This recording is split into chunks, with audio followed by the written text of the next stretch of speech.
पिछले हफ्ते दारुल देवबंद की छांव में एक जमात ने अपना बहुत बड़ा प्रोग्राम किया और उसमें पूरे मुल्क की इधर की उधर की फलां की तलां की बातें करते रहे, लेकिन उन करारदादों के अंदर कहीं एक लफ्ज ये नहीं लिखा कि हमारी कौम में एक बुजुर्ग बंदा है, हमारी कौम में एक शरीफ आदमी है, हमारी कौम का एक दाई है जिसका नाम मौलाना कलीम सिद्दीकी है, जिस पर मुकदमा झूठा पड़ गया। हुकूमत को एक दफा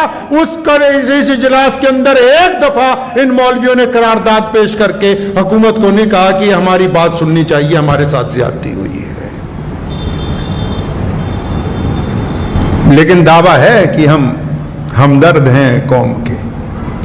ये दावा लेकिन पूरा रखिएगा। और आप भी माशाल्लाह उनसे सिर पे हाथ फिरवाते रहें, 500 के नोट मुसाफों में देते रहिए, हटिएगा नहीं उस वक्त तक जब तक अल्लाह की तरफ से हुक्म ना आ जाए कि इनकी जगह दूसरे बंदे लाओ। कायद वो होता है जो अहले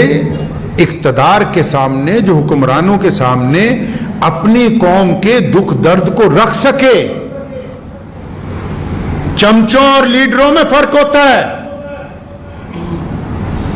हुकूमत को चमचों की जरूरत नहीं होती।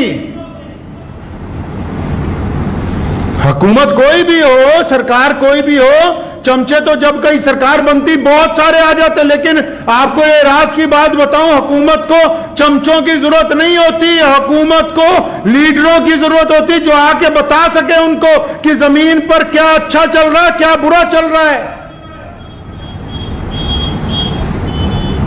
तुम यार बात करते हो, ईमान की बात करते हो, अपनी देश की मिट्टी की बात करते हो, प्यार और मोहब्बत की, लेकिन जमीन से ऊपर आसमान के नीचे दरमियान की ऐसी बात करते हो ना जहां हमारे पल्ले पड़ रही ना सरकार के पल्ले पड़ रही है।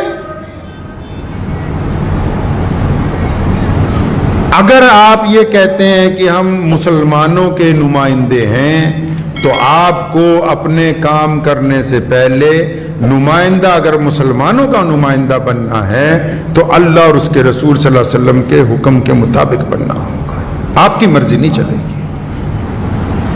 आपको अल्लाह और उसके रसूल सल्लल्लाहु अलैहि वसल्लम के हुक्म के मुताबिक नुमाइंदगी करनी होगी। तो आज बस जुमे में इरादा पहले था कि प्यारे नबी हज़रत मोहम्मद रसूलुल्लाह सल्लल्लाहु अलैहि वसल्लम की सीरत के कुछ और वाक़यात पेश करूंगा, लेकिन गुज़िश्ता एक हफ्ते से लगातार यही बयानात सुन रहा था तो दिल में आया कि कम से कम अपनी कौम के जो बड़े हैं उनको गुजारिश ही कर दूं कि हजरत अगर आप वाकई इत्तफाक की बात करते हैं तो हमें तो आप सारे के सारे बड़े अकाबिर हजरात, जितने बड़े अकाबिर उलमा हैं, जितने बड़े अकाबिर मुसलमान लीडरान हैं, हमने तो इनको अभी तक एक स्टेज के ऊपर नहीं देखा है। हमने इनको एक स्टेज पे नहीं देखा। ये बातें इत्तेफाक की तब होती हैं जब अमली तौर के ऊपर इसका नतीजा किया जाए। प्यारे नबी हज़रत मोहम्मद रसूलुल्लाह सल्लल्लाहु ताला अलैहि वसल्लम ने हमें ये दर्स दिया है। आप सल्लल्लाहु अलैहि वसल्लम ने ये बात समझाई है हमें कि आपस में ना इत्तफाकी ना करें। मुसलमानों को तो रसूलुल्लाह सल्लल्लाहु अलैहि वसल्लम ने ऐसी बातें अता फरमाई जो पूरी दुनिया के लिए फायदेमंद है, पूरी दुनिया के इंसानों के लिए मोहब्बत की अलम बरदार है, पूरी दुनिया के इंसानों के लिए फलाह बहबूद के अलम बरदार है, पूरी दुनिया में जुल्म और सितम के खात्मे के लिए, पूरी दुनिया के मजलूमों की मदद के लिए फायदेमंद है। और ये इतने कमजोर है कि हुजूर सल्लल्लाहु अलैहि वसल्लम की शान में बेअदबी हो तो उस पर भी कुछ नहीं बोलते,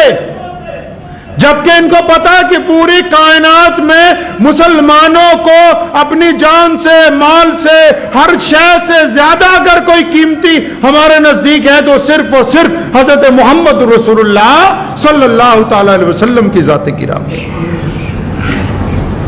मैं हुकूमत को भी बताना चाहता हूं कि ये बोलें या ना बोलें, हम आपको भी बताना चाहते हैं, मुसलमानों को तमाम बातें मंजूर हो सकती हैं, प्यारे नबी हज़रत मोहम्मद रसूलुल्लाह सल्लल्लाहु अलैहि वसल्लम की शान में बेअदबी मंजूर नहीं हो सकती है। तो इसलिए आप तमाम हज़रात से गुजारिश है जो जिस इलाके में रहते हैं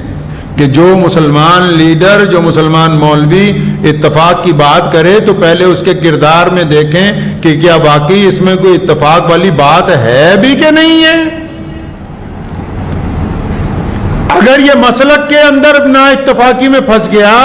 اگر یہ ذات و برادری میں نا اتفاقی میں پھنس گیا، جو اپنے گھر میں ایک جماعت کے 2 ٹکڑے کر کے بیٹھے ہوں وہ اتفاق کی بات کرتے ہیں،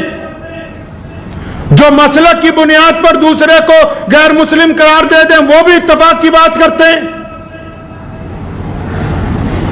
حیرت انگیز گفتگو ہے ان حضرات کی، جن کو ذمہ دیا گیا کہ ہم آپ کو اپنا امام بناتے ہیں، آپ کو اپنا قائد بناتے ہیں، تو وہ صرف دعوتیں اڑاتے ہیں، وہ دکھ درد کی بات ہی نہیں کرتے، وہ پریشانی کی بات ہی نہیں کرتے۔ بندہ وہی ہے جو دکھ درد کے اندر دوسرے کی تکلیف کو سمجھے۔ گھر کا بڑا تو اسی کو کہتے ہیں نا جی، ہر بندہ اس کے پاس جاتا ہے، اپنا دکھ بتاتا ہے، تکلیف بتاتا ہے، اور جب گھر بہت بڑا ہو، جو یہ ملک بھی ایک گھر کا درجہ رکھتا ہے، اگر یہ ملک اتنا بڑا ہے اور اس گھر کا جو بڑا ہے اس کے پاس کوئی بندہ پہنچے ہی نہ اپنی قوم کا دکھ درد لینے کے لیے، دور دور ہی شور مچاتا رہے، اخباروں کے اندر ہی شور مچاتا رہے، تو میں یہ سمجھتا ہوں پھر وہ بندہ اپنی قوم کا بڑا ہو نہیں سکتا۔ اس لیے مسلمانوں سے گزارش ہے کہ اگر اب بار بار آپ کو دھوکہ کھانے کی عادت ہی پڑ گئی ہے تو پھر یہ دھوکہ آپ ہی کو مبارک ہو۔ جو لوگ بار بار ایک سراغ سے ڈسے جاتے ہیں، محمد رسول اللہ، کہیے صلی اللہ، زور سے صلی اللہ، صلی اللہ۔ بڑی پیاری بات ہے جو آپ کو بتانے لگا ہوں۔ محمد رسول اللہ صلی اللہ علیہ وسلم نے فرمایا، جو ایک سوراخ سے، سوراخ ایک ہے نا، جو ایک سوراخ سے بار بار ڈسا جاتا ہو وہ ایمان والا ہو نہیں سکتا۔ دعا کیجئے اللہ تعالیٰ مجھے بھی آپ سب کو ان باتوں پہ عمل کی توفیق عطا فرمائے۔ وآخر دعوانا ان الحمدللہ۔